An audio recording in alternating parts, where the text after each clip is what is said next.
Hey guys, welcome to this special St. Patrick's Day edition of Topics on My Mind. First of all, happy St. Patrick's Day to anybody out there. And I guess according to my sister, my older sister, you don't have to be fully Irish to celebrate this day, but you could have Irish in you. Apparently, my family, according to what she searched on DNA, maybe she just did this for laughs or something. Apparently, we're 23% Irish. So, go figure. Anyway, wanted to come on here and, of course, talk about a few topics that are on my mind.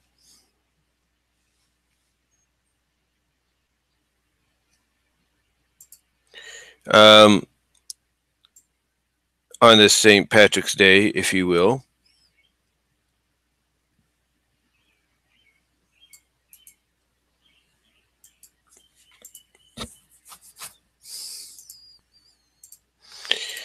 And a couple of things I want to talk about, first of all, as we get to it, is a lot of things that are on my mind.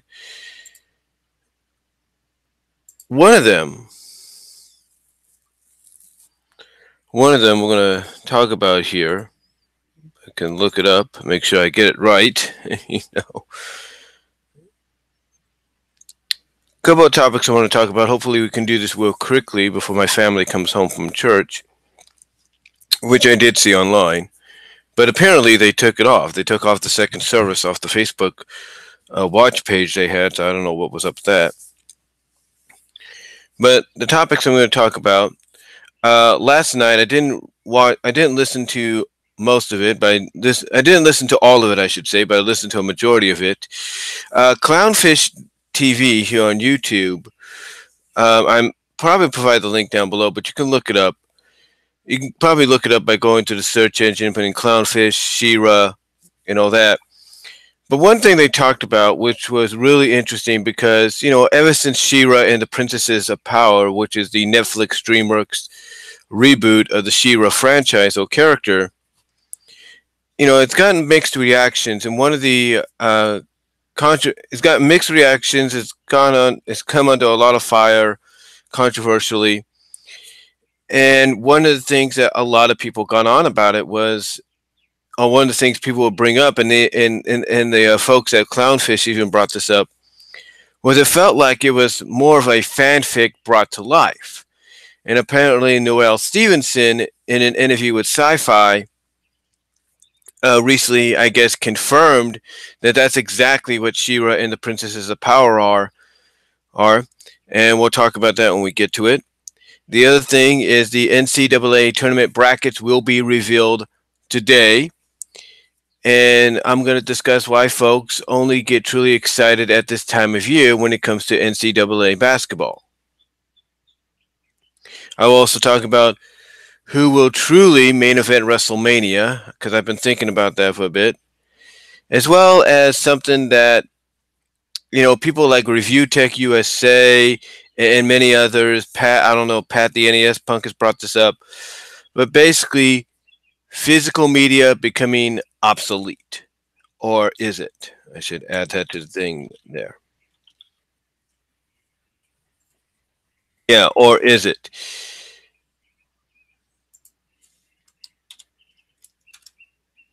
That is a big question there. So anyway, with that said, folks, let me do something here for a second. Let me check something.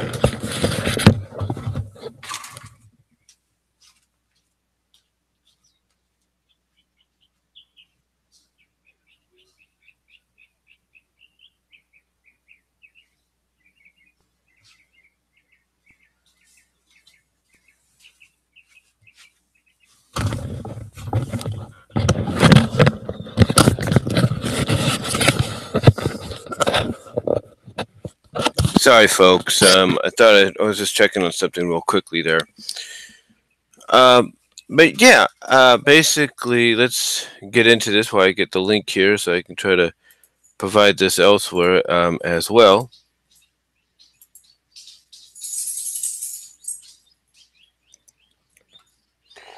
And maybe link it back onto Twitter for certain places to, or certain people to look at as the time goes on.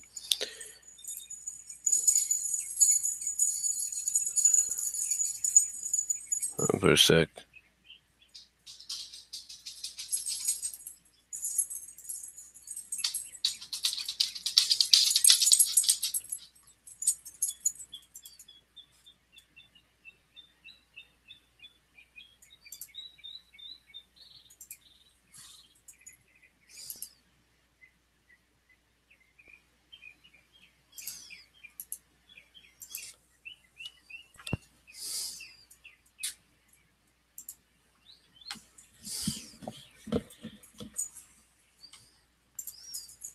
Hold on for a sec, guys. Let me just do something here real quickly.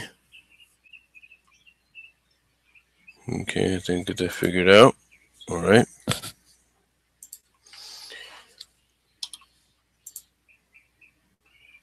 And hopefully, like I said, just be a second here, guys. Hopefully, like I said, I can get some stuff going.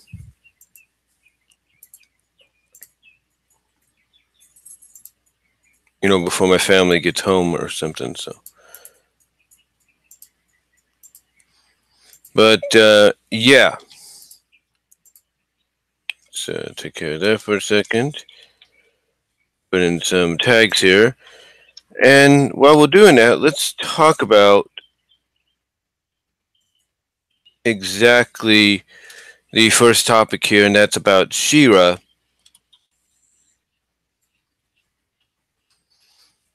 And apparently, according to, well, they got this off the Sci-Fi Twitter page. They got this off the Sci-Fi Twitter page. And it was an interview that Noelle Stevenson said. And again, we're starting off here with the first topic on She-Ra. And Noelle Stevenson, basically, when you watch the interview, came out and said that, well, she used some examples, which was kind of interesting. She used some examples of, you know, from her past to kind of give an idea of how she kind of viewed certain things or how she approached She-Ra.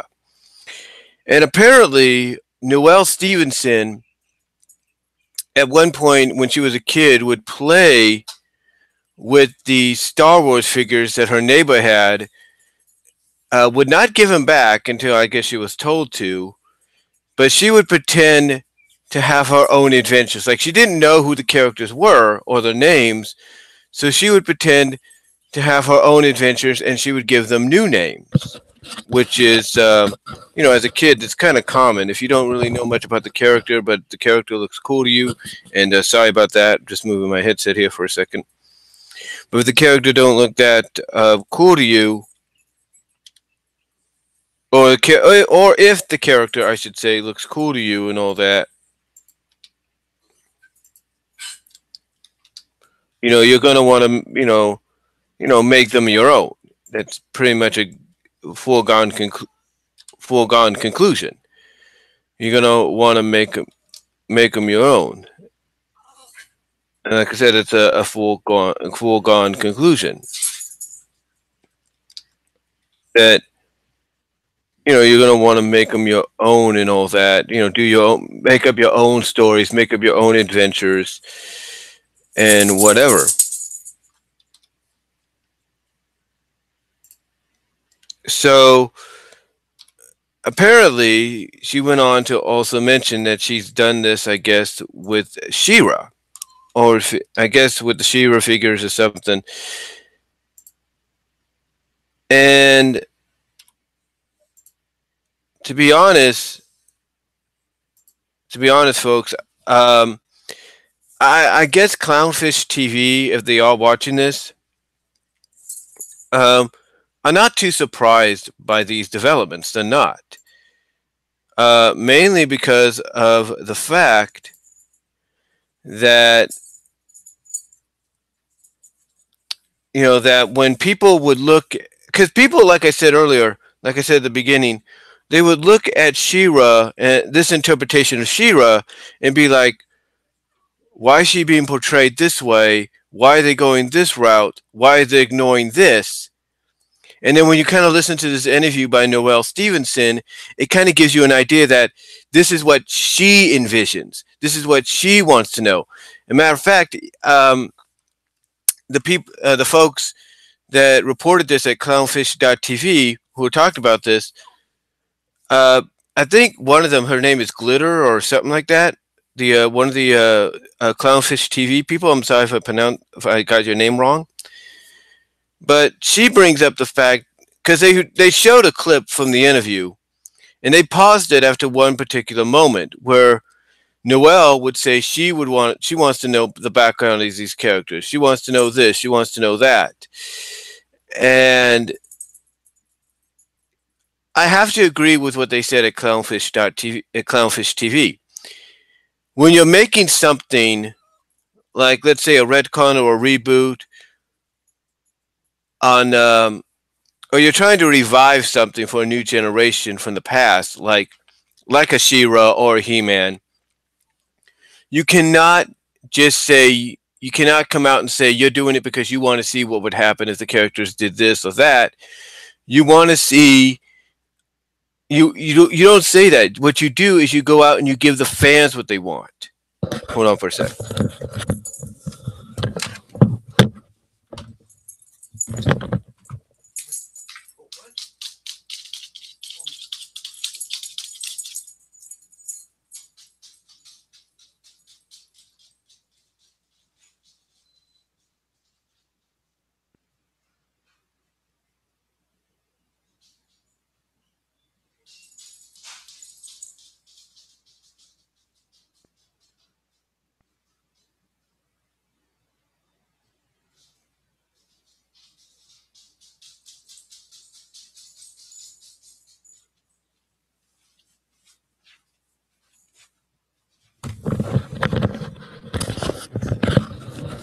Sorry about that. Let me adjust my headset there. But like I said, basically what they pointed out in the video when they were talking about this was the fact that she kept talking about me. She kept bringing up me, what I want to see. What I want to see, what you know, stuff like that. It's like what I want to see, what I want to do, whatever. So it's like,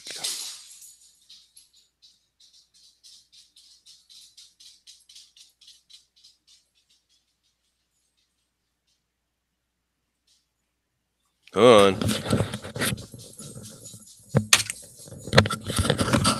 Okay, never mind. Never mind. I was gonna go see what that was, but apparently my dog slipped again. She's all right. Um. Anyway, like I said, like I was saying, apparently, okay, let me make sure I get the names here correctly. Sorry. But basically, they pointed out that they would pause the video a couple of times to kind of bring up the fact that, like I said, with that one moment where she kept referring to as, okay, Geeky Sparkles, that's her name, Geeky Sparkles. She brought up the fact that it seemed every time in the interview or something like that, or at certain moments in the interview, especially at the moment they paused at, is she kept saying, like, I want to know what's going to happen with these characters. I want to see what's going to happen with these characters. Da. And not considering, okay, it's not about you. I mean, Geeky even pointed this out. Geeky Sparkles even pointed this out. That look, it's not about you. I mean, it's great you want to, you know, go the fan fiction route maybe and kind of give your own idea, kind of write down your own ideas in fan fiction of what you would like to see. But I think the overall consensus from Clownfish TV, and again, I didn't watch the whole thing, but I watched a majority of it, but not the whole thing, that the consensus is it's good that you want to go the fan fiction route because that's a good starting point if you want to go into comic books and novels and eventually television writing. I mean, you know, it's great that you want to do fan fiction to see what you, because you want to see, because you would like to kind of tell stories about what you believe could go or how things should go and how things should have went. But that doesn't apply all the time, especially, but that doesn't apply to certain properties if you get put in charge of them or you're given a chance to revive them. Like She-Ra is a property that you can't just say, I want to see what happens. This is what I want to do. This is what I would rather see. No, you got, basically the premise is you got to basically be like, what would the fans want to see? The longtime fans that grew up with She-Ra, the new generation fans that are finding out about She-Ra, what would they like to see get talked about, expanded on, explored more? And, you know, in this reboot, in this revival, instead of being like, what I want, what I want, what I want. Hold on for a sec.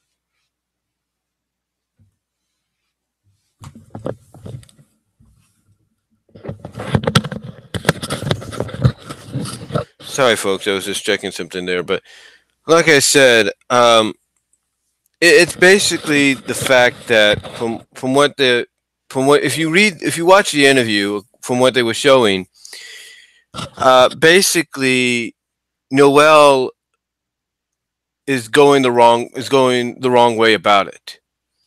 Like the other thing they point out is I think what they're saying is Noelle may have, not confirmed, may have also downplayed a lot of fans, kind of insulted fans or talked back against the fans that didn't like this interpretation. And again, I'm not 100% confirmed about that, or 100. I'm not sure that's 100% true or confirmed. But mainly the fact that when you get down to it, you know, the title of the topic, the title of the video that they uploaded, because they upload clips here and there of the podcast, is She-Ra is fan fiction, or She-Ra is a fanfic, as far as I could tell. Yeah, She-Ra is fan fiction. Because according to the description they have here, the showrunner of Netflix and DreamWorks' She-Ra, the Princess of Power, basically confirmed that the animated reboot is a fan fiction.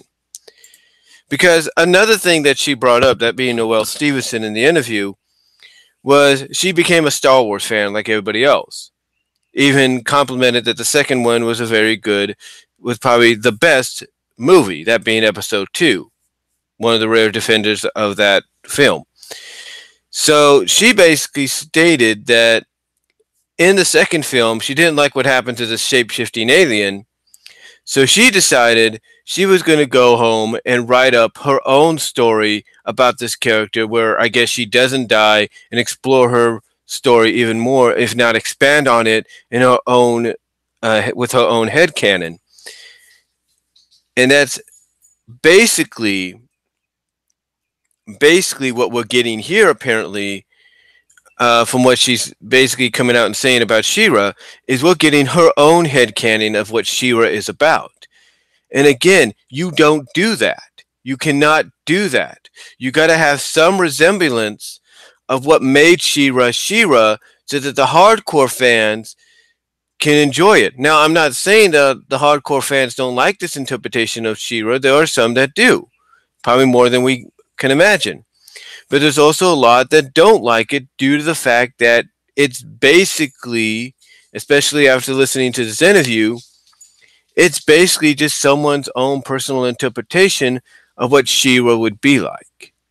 And again, you cannot go that route when you're trying to revive a classic nostalgic 80s series and franchise like She-Ra. I mean, there's no wonder, and Clownfish TV brings this out as well. Some other outlets bring this out, brought this up, I should say.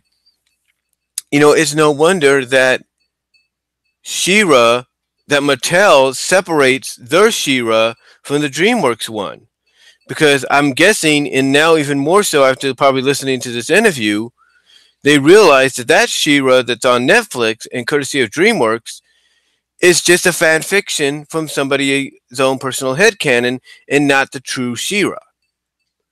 So my only thought on this interview and what Clownfish TV reported and what we heard Noelle Stevenson say, all I could say is, you know, Sci-Fi may be owned by NBC and Comcast overall, what have you.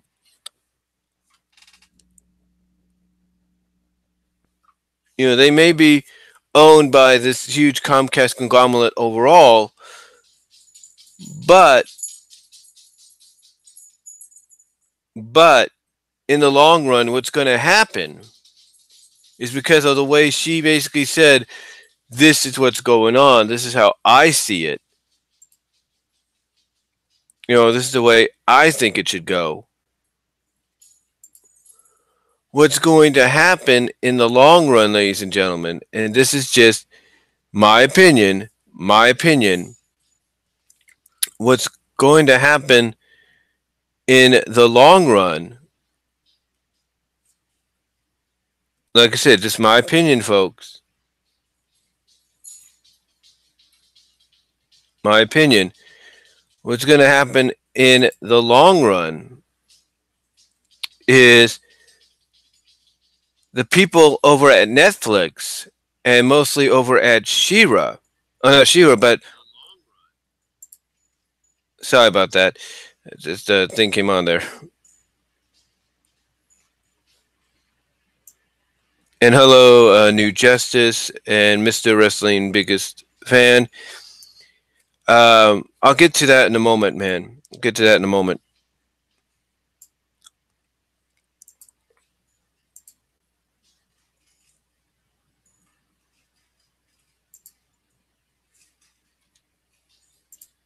Get to that in a moment. But the point is, like I said, in the long run, what I think probably will happen is there might come some backlash from this. There might come some backlash.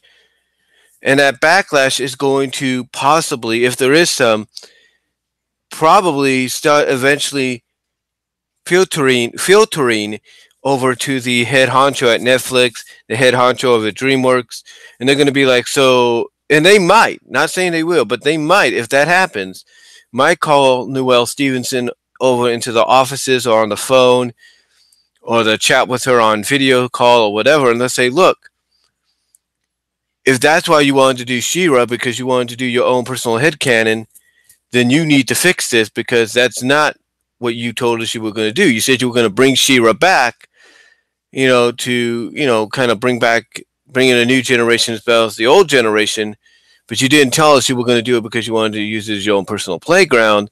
We need you to fix this. And that's what they hopefully will. And I'm not saying hopefully, but eventually that may be what happens. She may have to inevitably, if there is any backlash from this interview, which there may not be, but then because all of them, I should say, that being, well, not Netflix, but, you know, DreamWorks and all of them are currently DreamWorks and Sci-Fi and are all owned by NBC, by Comcast, Xfinity. So if there is any kind of backlash that could come their way, then no doubt it's probably going to be could come their way. Then no doubt the person that might hear most of it is the head honcho at Netflix, and they're going to probably call her up and say, "Look, you said you were going to bring us a She-Ra series that was going to continue the legacy or whatever, and yet now we're hearing that you just agreed to do it because you wanted to make your own personal fan fiction come to life. We don't think so. You need to fix this." And they might get in contact with DreamWorks and say, "You need to have her fix this." But we'll have to wait and see what occurs. But yeah, apparently, um, she basically, according to this interview and what Clownfish TV pointed out, she's basically admitting that that's what She-Ra is. Now, I know some people might say, well, isn't that what a lot of these new incarnations are? Yes and no. Some are, some not. I mean, My Little Pony, Friendship is Magic, some might say is that way, but it's not really.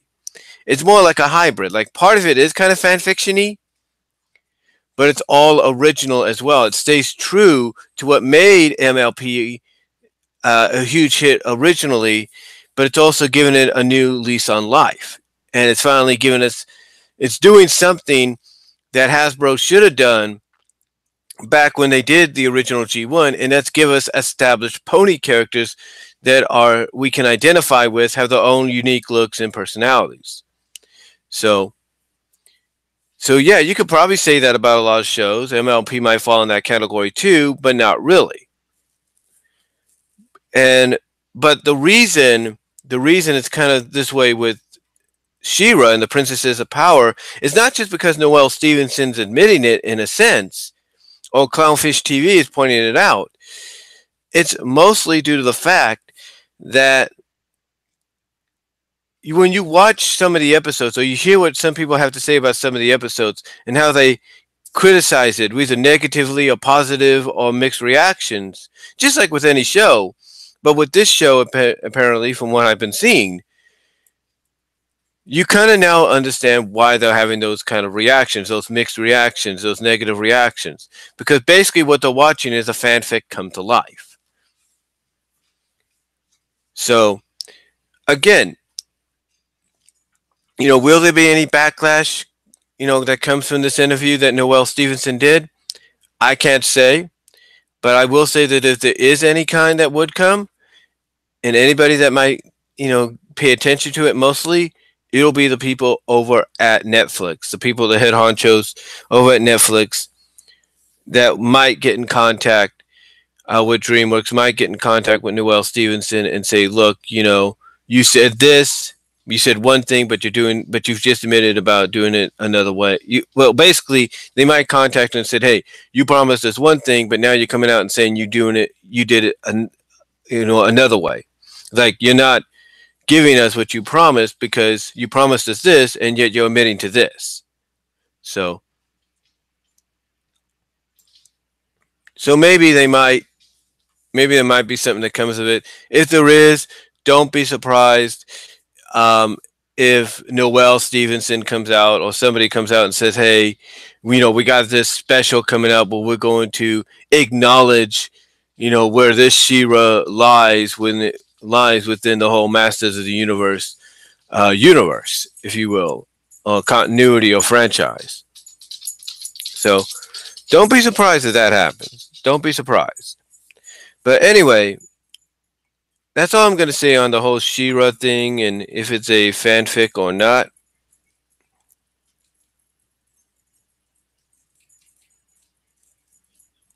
And if it is Noelle Stevenson's own personal fanfic, that's all I'm going to really say on it, guys. Let me know what you think about that down below.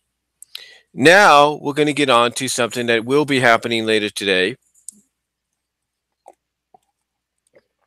Excuse me. In fact, most of the tournaments leading up to it wrapped up yesterday or this past week and are currently wrapping up today. And that is the NCAA tournament. As you know, The NCAA tournament wraps up today. I'm going to see if there's any scores going on right now. Right now, the tournaments going on right now are Cincinnati and Houston in the AAC finals, Battle of Michigan, Michigan State, Michigan in the Big Ten finals. In the SEC finals, you have Auburn beating Tennessee. So Auburn beat Tennessee. So I guess Auburn's going to get a decent seed there.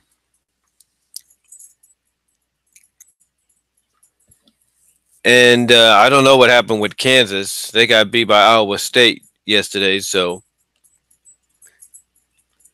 but yeah, right now, um, I can't really say what the seedings are going to be. Although it definitely I should say looks like that Duke's going to get a number 1 seed, and North Carolina might get a number 2 seed, but it won't be within the same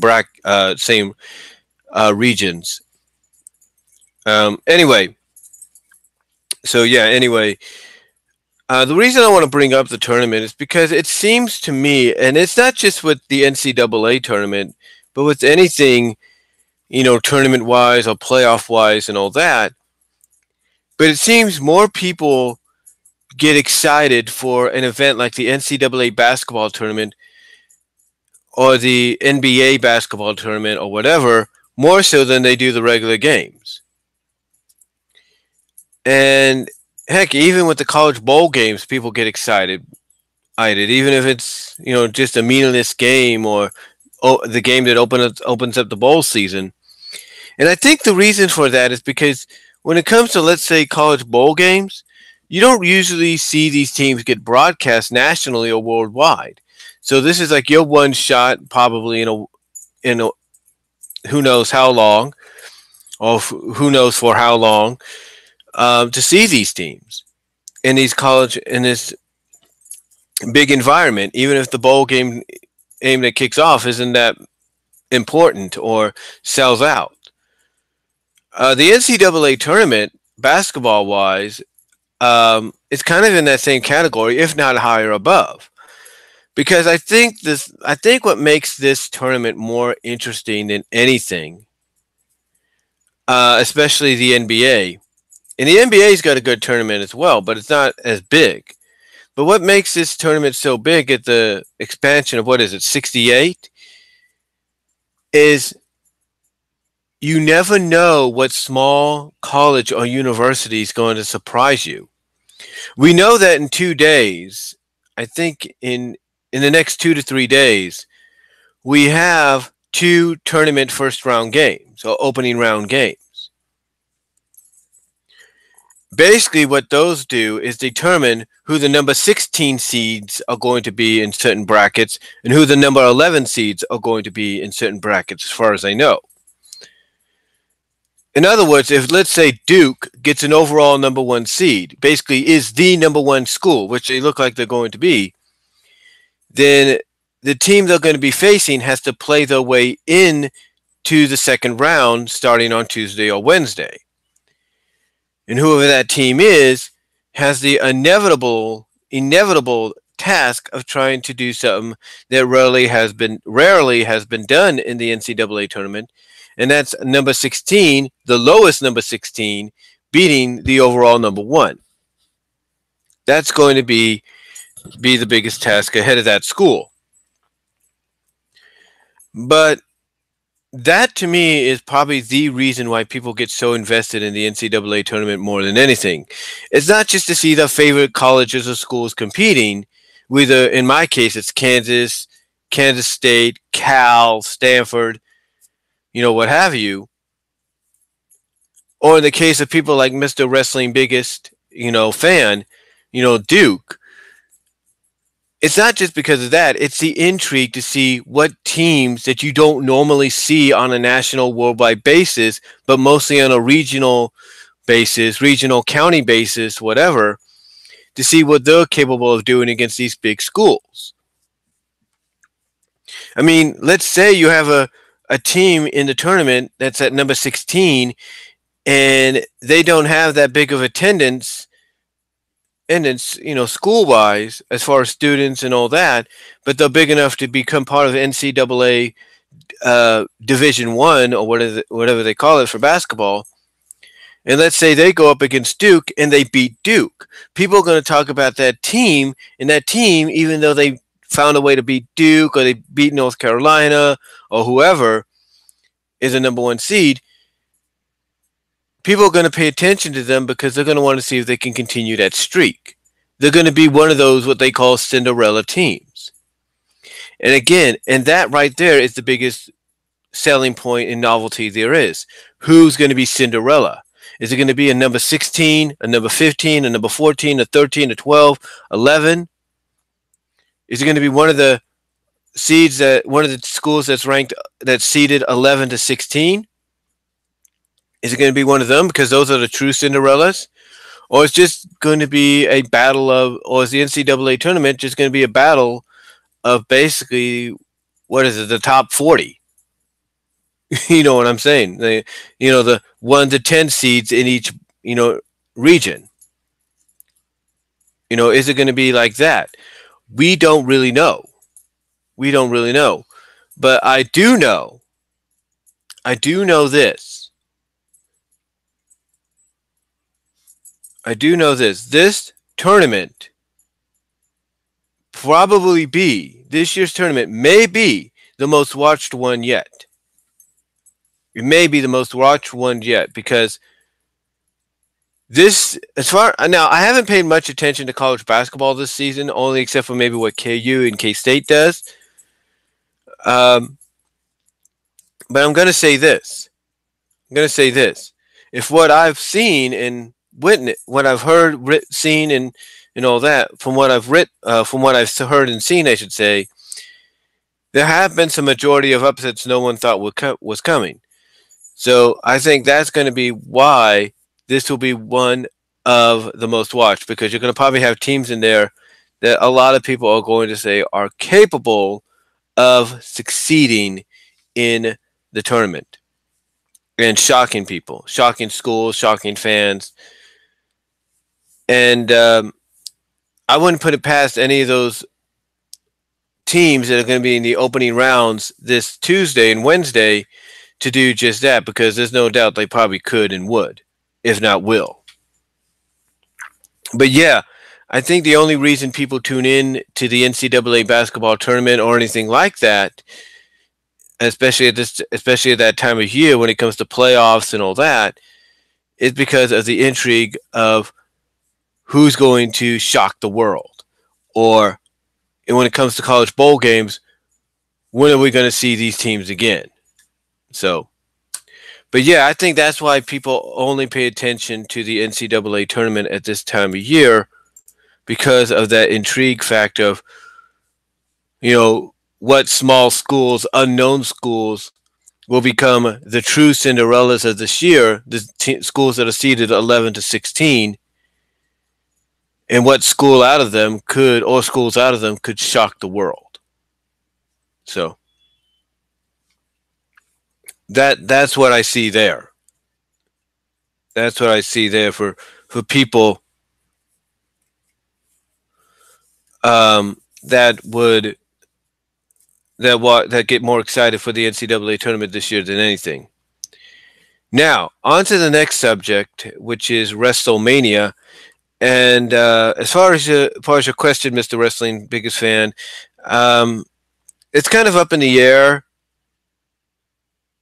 but we'll have to wait and see. My thought process on Dean Ambrose's situation is he'll take time off, but he'll stay with WWE. That's what I'm thinking is going to happen. Like, he's going to take a vacation, then he'll come back maybe in time for SummerSlam, maybe even in time for the fall season, SmackDown's move to Fox.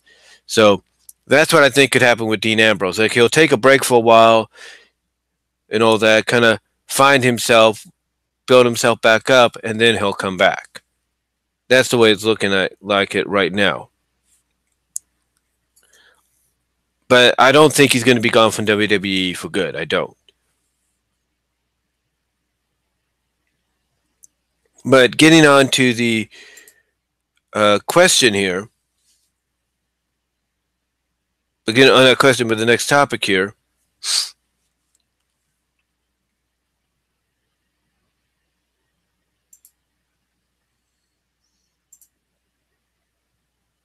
And that is, who will truly main event WrestleMania? And here's the thing. If you've watched what a lot of people have said about what's been going on with the whole Ronda Rousey, Becky Lynch, Charlotte deal and all that, and the involvement of the McMahons and stuff, and how the only way these three ladies are going to salvage any chance of their match being the true main event or salvage the match itself is to just let them go out there and shoot. Just be real. Just let them shoot on each other, do what they have to do to get people invested. And with Ronda Rousey going the route that she is, and WWE allowing that, apparently, to kind of really build heat for her character and to kind of make whoever wins at WrestleMania, most likely Becky, victory that much sweeter, then I'd say go with it. I mean, I know people are not happy with the fact that she's breaking kayfabe. She's saying this and she's saying that. And like I've said before, look, not everybody's going to agree with it. But to me, if you're going to build heat on your character to make your babyface, who many are assuming is like the female equivalent of a Stone Cold, you're going to make the victory that much sweeter at WrestleMania and show that she, no matter what the situation, she can fight against the odds. She can earn her shot like everybody should. Then, like I said, I'm all for it. But I was thinking about this the other night, and I thought about the situations that everybody's been bringing up, and maybe it's just me, but something tells me that because, as some people have criticized, the McMahons being involved in this and all that, that even though they're promoting this as the main event of WrestleMania, the closing match, the match that's going to truly headline the show and close out the show of shows, the showcase of the Immortals and all that, something tells me that because of what's happened, that I would not be surprised if this match does not go on last. Yeah, you heard me. Because of, as some people put it, how convoluted and confusing and screwed up this has become, thanks to the constant rewriting of the stories, the McMahon's involvement, and it's, instead of just going straight through and just building to Becky versus Ronda, and who is the better submission specialist with the armbar and all that.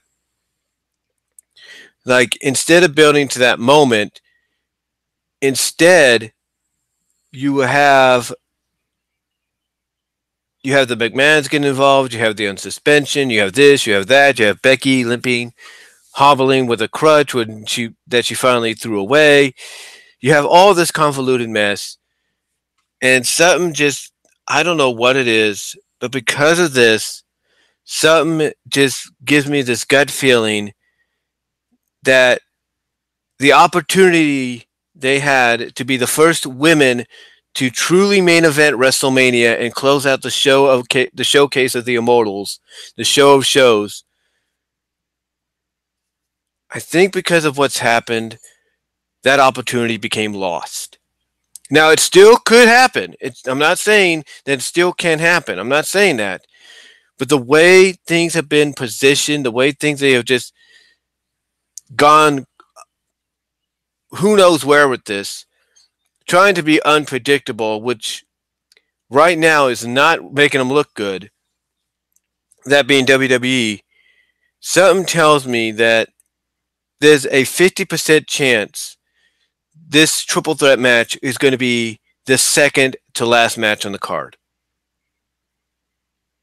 I truly do.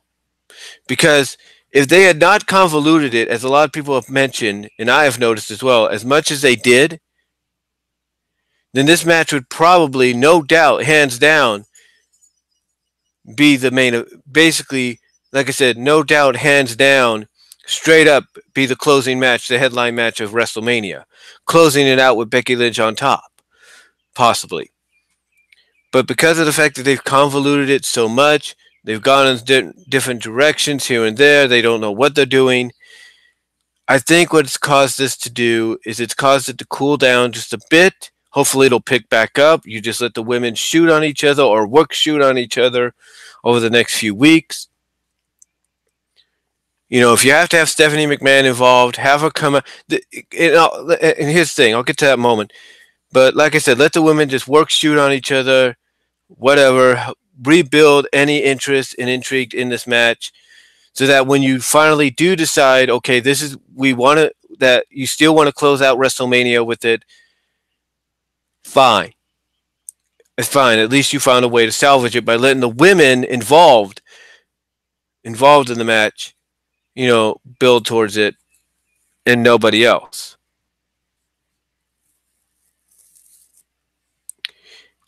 Yeah, I do think there will be a Thundercats live action movie, Mr. Wrestling Fan, but we just don't know when. Right now, from what I understand, it's in developing stages. But like I said, but like I was saying, basically,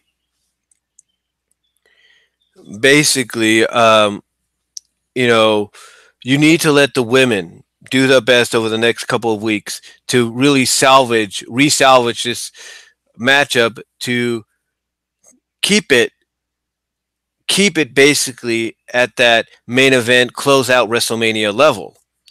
Because right now, like I said, the way it's been treated over the past couple months,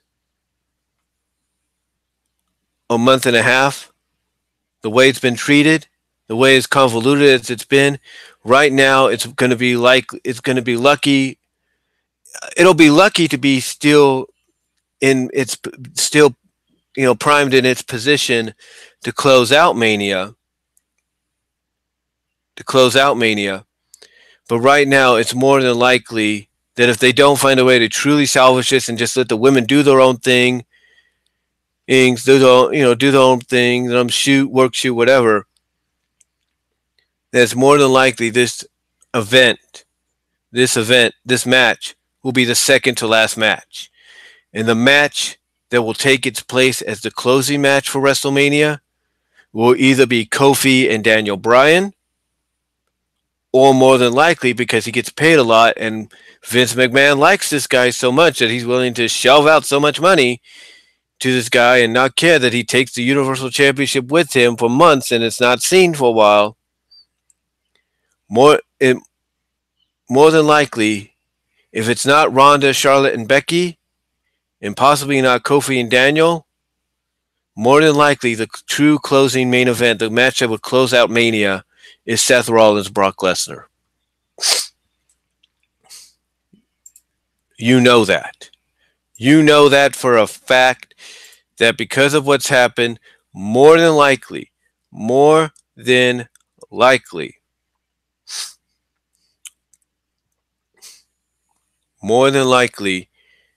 that's possibly the direction they can go with, unless they find a way to allow these women, Ronda, Becky, and Charlotte, to truly resalvage what's left of this feud and help build it up by just letting them go out, do work shoots on each other, truly get people invested again, and basically take whatever convolution that you had with it before, toss it out the window, and act like it never happened. And like I said, if you need to involve Stephanie McMahon in this any more than you already have, then I would have Stephanie McMahon make one more appearance. Or maybe, okay, two, because she's got to be there for the contract signing if there is one. But one of those appearances, I have Stephanie McMahon come out, not as Stephanie McMahon, the character, all dressed up and everything.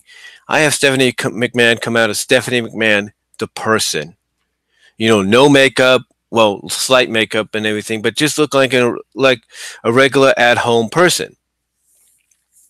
I have Stephanie McMahon come out, like I said, not as the character, but as her regular at home self almost. And I have her cut a work shoot on Ronda explaining that, she was right about her, but she didn't think she'd go this far. And the fact that what you're doing is you're insulting not just WWE, but all of wrestling. So, so if I was to have Stephanie involved one or two more times, it'd be for the contract signing, if there is one, and for her to do a moment like that to really push, I guess, the reality of what Ronda's doing as a character, to really solidify that Ronda has no respect but herself. I mean, one of the things I would have Stephanie McMahon do is come out and say, look, I understand you were promised maybe that people would get behind you and cheer you as the conquering hero, but you have to realize, if you're truly a fan of this business, that wrestling fans have the right to cheer and boo who they want, to love and hate who they want. And right now, they want to cheer and love Becky and boo and hate you. That's their choice. So if I'm going to have Stephanie McMahon make one more appearance or two more, like I said, it's for a contract signing and for her to have an angle moment like that to put more of that realism that they want to inject into the storyline. And who knows, if they do it that way or somewhat that way, it might make this more intriguing and more invested for folks than it has been in the past.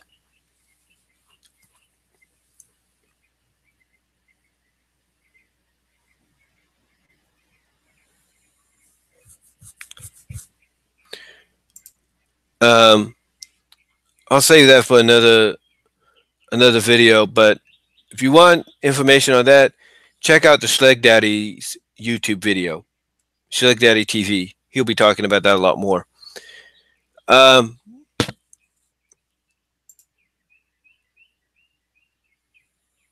yeah, instead of my thing hit the mic there. But yeah, honestly, right now, the best chance they have to still continue holding on to that position, that shot at main eventing and closing out Mania, is let the women do their own thing.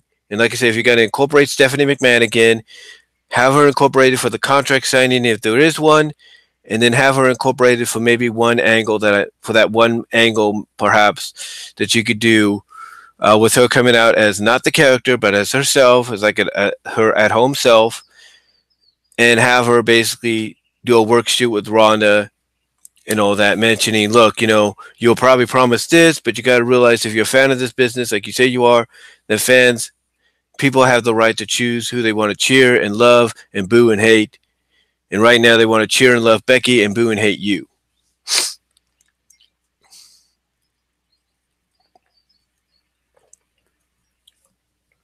That's how I would kind of do it with Becky Lynch.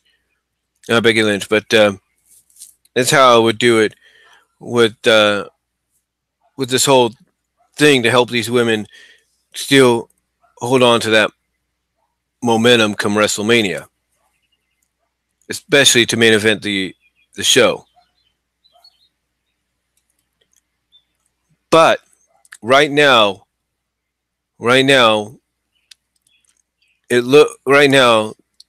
the question of who's truly going to main event Mania, in my opinion, is up in the air. All right, last but not least, I heard some people talk about this. I know Pat the NES Punk has talked about this. I know Review Tech USA has talked about this. Heck, even my own family's talked about this, my older sisters and all that. Physical media. Physical media becoming obsolete, or is it? And the reason I bring this up is because, for anybody that knows, over the past several years, if not decade, we've all been given new various options of how to watch our favorite movies and shows. In the past, when we'd want to have a digital copy, we'd have an additional disc bundled with the Blu-ray and the DVD. That disc would allow us, what we would do with that additional disc, well, it would say digital copy, excuse me there. We would insert it into our computer or our laptop, and we would download the movie onto our computer or our laptop, and then possibly transfer it over to our phones or portable devices, iPads, Kindles, whatever. We would transfer it over to one of them so we could watch it on the go. Nowadays, you got things like the cloud and all that, as well as you got sites like VUDU, Voodoo, not Voodoo, but VUDU, Voodoo. You got Voodoo. You got Movies Anywhere. You got Amazon Prime. You name it. So you got all these options now. And heck, you even have Netflix and Hulu that it only takes with them sometimes, depending on who they have an agreement with and who they're licensed with. It only takes them a few months before they have the movie on the streaming service. So you have all these different outlets. You even have cable itself allowing you to order, if not DVR, and if possible, record the very movie that you want that got released onto DVD and Blu-ray and 4K Ultra HD that same day. And sometimes companies release these movies about a couple of weeks in advance on digital. So you could have a movie. So even though physically the movie is planned to be released, maybe let's say for example on Easter, on let's say the movie is on Easter. The movie's on Easter or released around Easter time, like the Tuesday before Easter, but they decide to release the movie digitally a couple weeks before.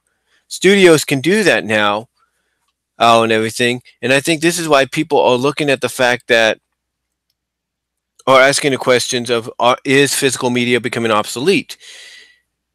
And honestly, I don't think it is, because one thing my family has brought up and friends have brought up is, even though it's nice to have the ability to be able to watch certain movies and shows whenever you want and wherever you want and all that, the problem with that is what if your service has an outage?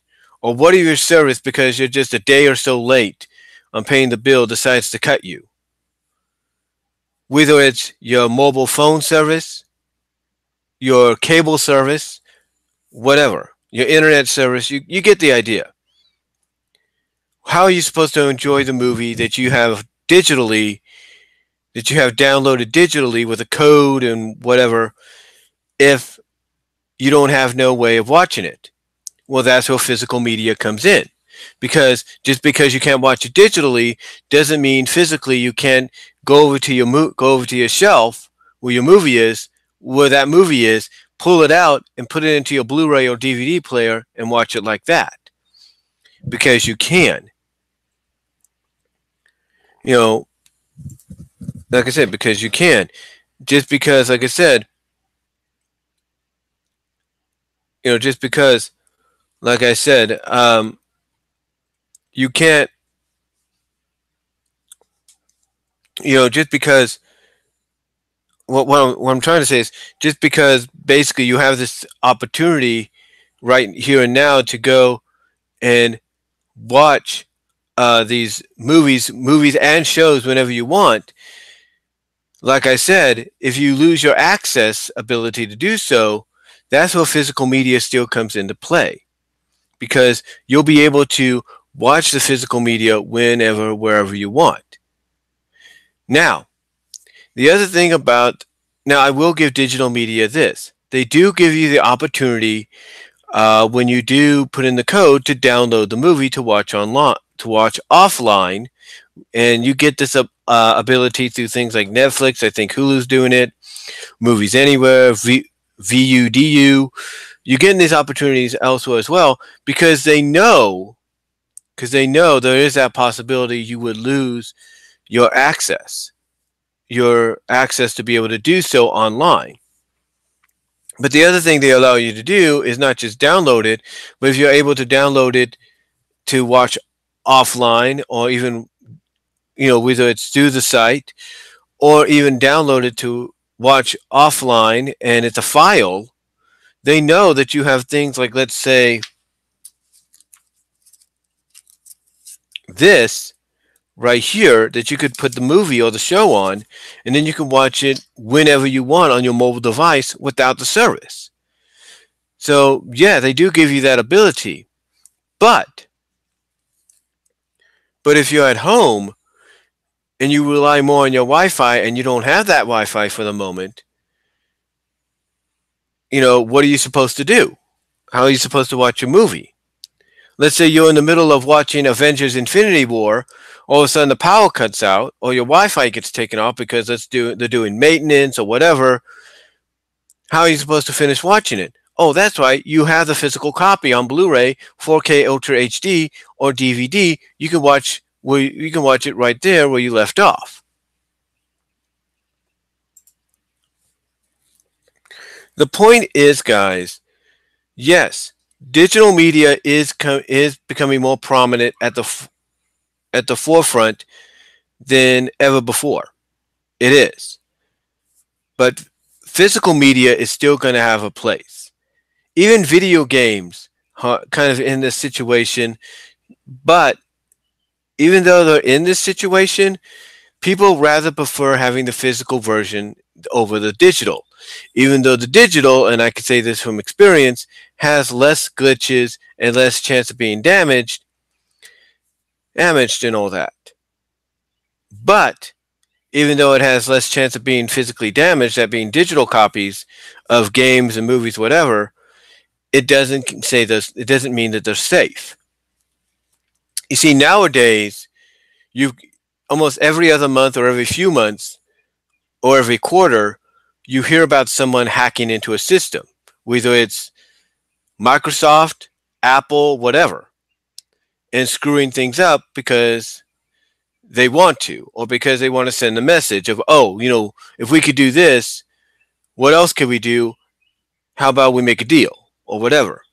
I mean, let's not forget that several years ago when people got PS4s for Christmas, what happened? A certain group shut everything down on both the PS4 and the Microsoft side of things. When people got the PS4s and Xbox Ones for Christmas, they shut everything down. They hacked into them. And why did this group do it?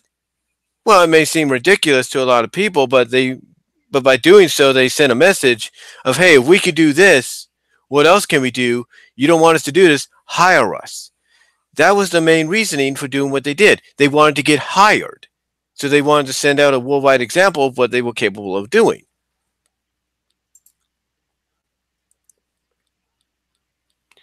And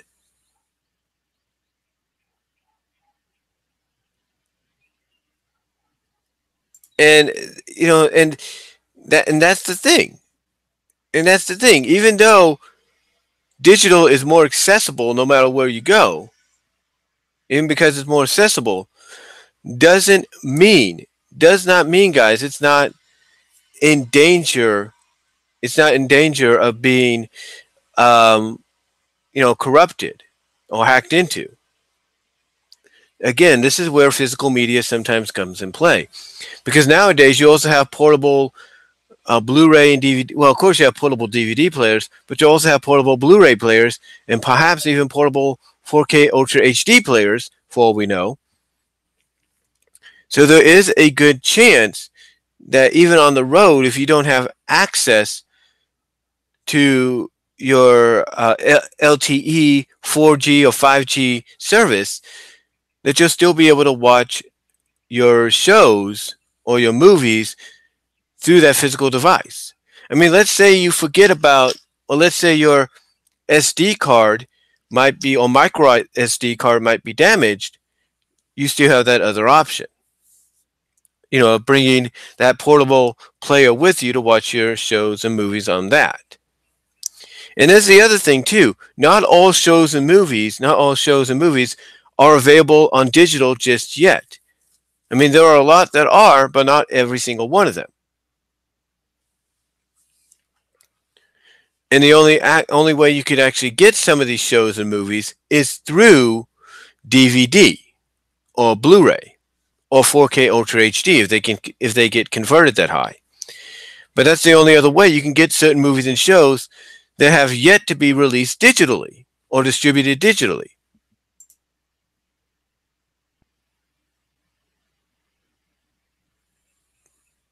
So, in my opinion, folks,